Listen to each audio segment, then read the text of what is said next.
जगदंब महाराजांचा सर्वांना नमस्कार. अखंड महाराष्ट्रातील जनतेला, देवी भक्तांना, जे पण लोक आदि माया शक्ती जगतजननी भवानी मातेची साधना आराधना करतात, ज्यांच्या हातावरती ताट परडी आहे, अशा देवी भक्तांना मी असं सांगू इच्छितो, आदि माया शक्ती भवानी माता ताट परडीचा कमालीचा आदर बाळगतात. देवीचा जो धार्मिक कार्यक्रम जागर, याच्यामध्ये ताट परडीला हळदी कुंकवाचा मान दिला जातो आणि जागर या धार्मिक कार्यक्रमाच्या केंद्रस्थानी ताट परडी असते.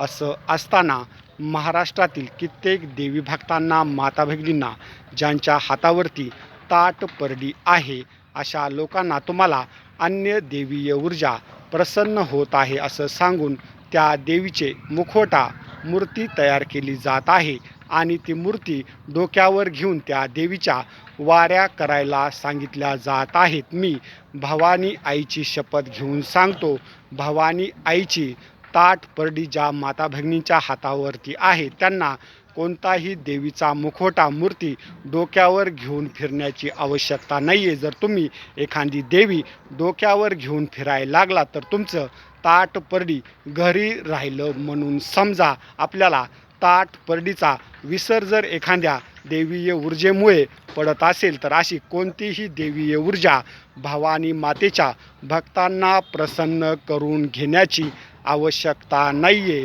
भवानी आई ताट परडी साधना क्षेत्रामध्ये सर्वोच्च स्थानी ठेवतात आणि हातावरची ताट परडी घरी ठेवून देवी डोक्यावर घेऊन फिरलेली भवानी मातेला आवडत नाही आहे. हे आज महाराष्ट्रातील जनतेला मी असं सत्य सांगितलेलं आहे, जे देवी भक्तांना, भवानी मातेची साधना आराधना करणाऱ्या माता भगिनींना माहीत नाही आहे. मी शेवटी एवढंच सांगेल, आपल्या ताट परडीला धक्का लागत असेल अशी कोणतीही देवीय ऊर्जा भवानी मातेची साधना आराधना करणाऱ्या कोणत्याही माता भगिनींना प्रसन्न करून घेण्याची आवश्यकता नाही आहे.